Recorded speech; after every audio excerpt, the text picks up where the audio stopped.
Moin Zen everyone and welcome to another new episode of the Teja podcast.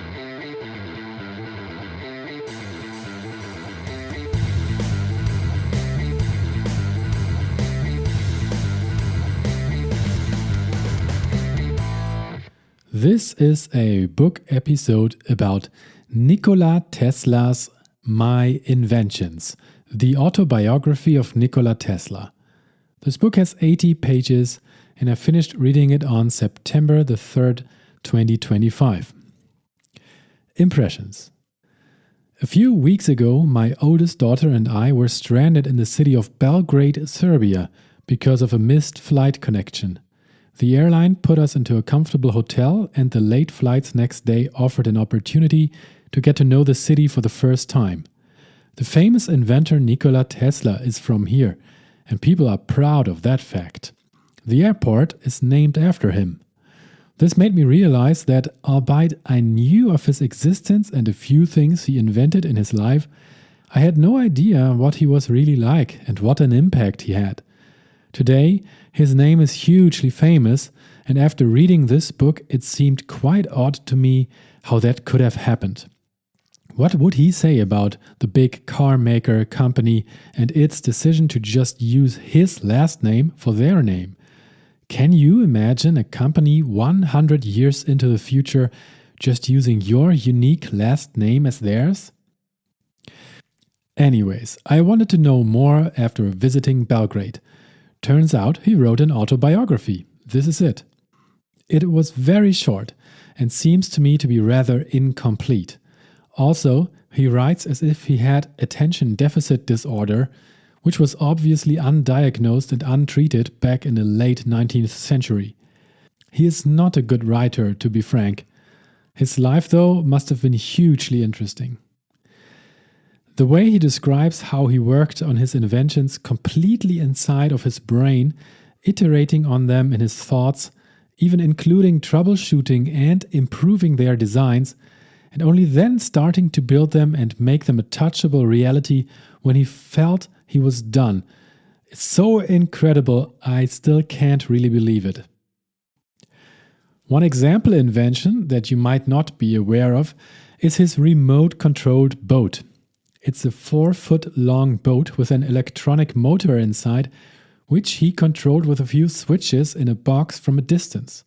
This was in 1898. Nobody knew this was even possible, and people thought it was a magic trick or that he trained some animal inside the boat to do the steering. Basically, he invented the drone ship 100 years before people realized this could be used for warfare. He actually tried to sell the idea and his solution to the US military back then, but people just laughed. They all failed to see the advantages. But can you imagine coming up with the idea and full solution to building a remote-controlled boat from scratch? Almost none of the parts were available in a store. He had to even invent the electric motor for it. And all in his head before building one thing? If that's true, and it might be true, he was a far bigger genius than the geniuses we usually recognized as such. The way he describes his daily life reminds me of that of an addicted person, a workaholic to the point of seriously affecting his health. It's also an interesting document of the times he lived in, how some illnesses played a much bigger role and were impossible to cure or took months to go away, or the way travel worked. It makes you realize how much has happened between 1900 and 2000. Another thing I noticed and liked was how he spelled some words in different ways that just made sense to me. Examples include the simplification of words like thoroughly to omitting the UGH that's completely unnecessary, and also the word through, where he omitted the O, the G and the H, which some people still do, but it's very rare these days. He also changed many past tense verbs to end in T, when we now usually spell them with ED at the end. Possessed or established with a T, or even checked with a T at the end. I looked it up. It was the old English convention to write words more phonetically correct. I liked that old version better than our new, more inconsistent spelling. He was a funny person too. I liked many of his little anecdotes and his sense of humor. But I feel like he failed at putting in proper context what his work was about, maybe due to the tunnel vision an inventor will inevitably have in regards to his or her own work. While reading the book, I already looked around to find a long biography written about him, but not by him, which also applies the broader picture of what his inventions have consequently changed in the world. And I'm also interested in his later years. He lived until 86 years of age, which are not covered here in his own book. All in all, it was a fun read and conveyed some impression of what sort of person he was, but I think it failed to accomplish giving me a proper overview of his life. And all the jumping around chronologically made it hard to follow. Highlights. My early life. The progressive development of man is vitally dependent on invention. It is the most important product of his creative brain. Its ultimate purpose is the complete mastery of mind over the material world, the harnessing of the forces of nature to human needs. Then, inevitably, in the stillness of night, a vivid picture of the scene would thrust itself before my eyes and persist, despite all my efforts to banish it. Sometimes it would even remain fixed in space, though I pushed my hand through it. If my explanation is correct, it should be able to project on a screen the image of any object one conceives and make it visible. Such an advance would revolutionize all human relations. My method is different. I do not rush into actual work. When I get an idea, I start at once building it up in my imagination. I change the construction, make improvements, and operate the device in my mind. When I have gone so far as to embody in the invention every possible improvement I can think of and see no fault anywhere, I put into concrete form this final product of my brain. Invariably, my device works as I conceived that it should, and the experiment comes out exactly as I planned it. I have been since years planning self-controlled automata and believe that mechanisms can be produced which will act as if possessed of reason to a limited degree and will create a revolution in many commercial and industrial departments. When I drop little squares of paper in a dish filled with liquid, I always sense a peculiar and awful taste in my mouth. I counted the steps in my walks and calculated the cubical contents of soup plates, coffee cups, and pieces of food. Otherwise, my meal was unenjoyable. All repeated acts or operations I performed had to be divisible by 3, and if I missed, I felt impelled to do it all over again, even if it took hours. My first efforts at invention. These delicious beverages super excite and gradually exhaust the fine fibers of the brain. They also interfere seriously with arterial circulation and should be enjoyed all the more sparingly as their deleterious effects are slow and imperceptible.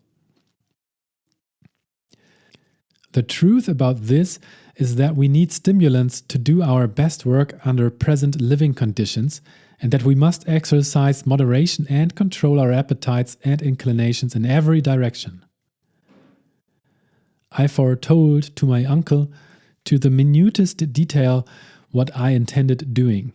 I was to hurl a stone to meet the fish, press its body against the rock, and cut it in 2.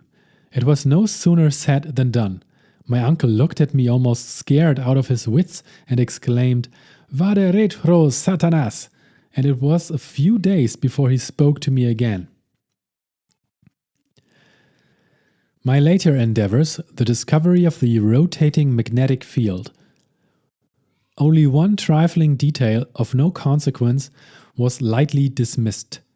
I assumed an arbitrary velocity of the water and, what is more, took pleasure in making it high, thus arriving at a stupendous performance supported by faultless calculations.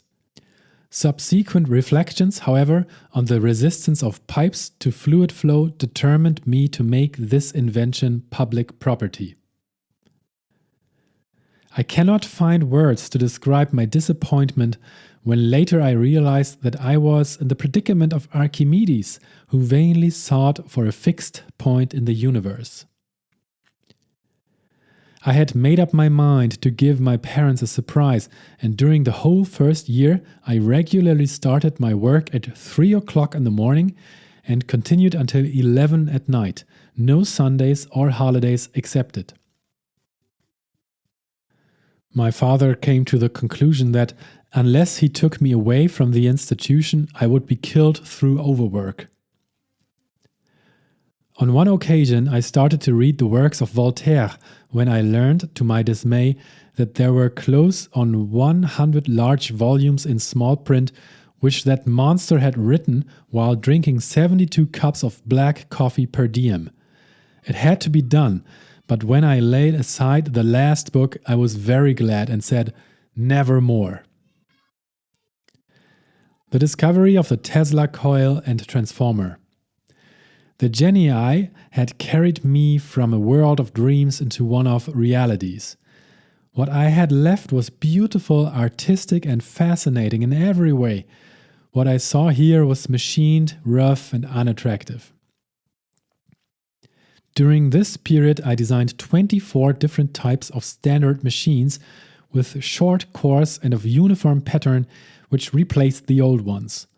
The manager had promised me $50,000 on the completion of this task, but it turned out to be a practical joke. This gave me a painful shock and I resigned my position. The magnifying transmitter.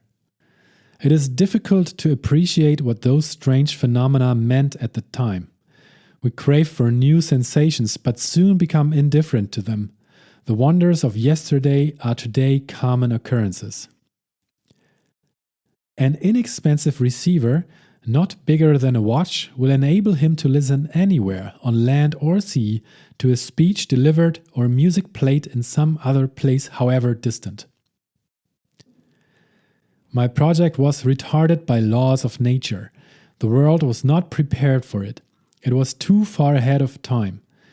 But the same laws will prevail in the end and make it a triumphal success. The art of teleautomatics. So long as it operates, I am safe from danger due to overwork, which threatens other inventors, and incidentally, I need no vacations, which are indispensable to most people. When I am all but used up, I simply do as the darkies who, quote, naturally fall asleep while white folks worry. My belief is firm in a law of compensation. The true rewards are ever in proportion to the labor and sacrifices made. This is one of the reasons why I feel certain that of all my invention, the magnifying transmitter will prove most important and valuable for future generations. The greatest good will come from technical improvements tending to unification and harmony, and my wireless transmitter is preeminently such. What we now want most is closer contact and better understanding between individuals and communities all over the earth, and the elimination of that fanatic devotion to exalted ideals of national egoism and pride, which is always prone to plunge the world into primeval barbarism and strife. Peace can only come as a natural consequence of universal enlightenment and the merging of races, and we are still far from this blissful realization. This led me finally to recognize that I was but an automaton devoid of free will in thought and action and merely responsive to the forces of the environment. Our bodies are of such complexity of structure, the motions we perform are so numerous and involved, and the external impressions on our sense organs to such a degree delicate and elusive, that it is hard for the average person to grasp this fact. We are automata entirely controlled by the forces of the medium being tossed about like corks on the surface of the water, but mistaking the resultant of the impulses from the outside for free will. Teleautomata will be ultimately produced, capable of acting as if possessed of their own intelligence, and their advent will create a revolution. As early as 1898, I proposed to representatives of a large manufacturing concern the construction and public exhibition of an automobile carriage which, left to itself, would perform a great variety of operations involving something akin to judgment. But my proposal was deemed chimerical at that time, and nothing came from it. Well, that's the self-driving car he was talking about. Anyways, thank you very much for listening. I hope you enjoyed this little book review or book summary, whatever it is, of Nikola Tesla's My Inventions. Buy it and read it yourself. Thanks for listening again. All the best to you. Have a great day and bye-bye.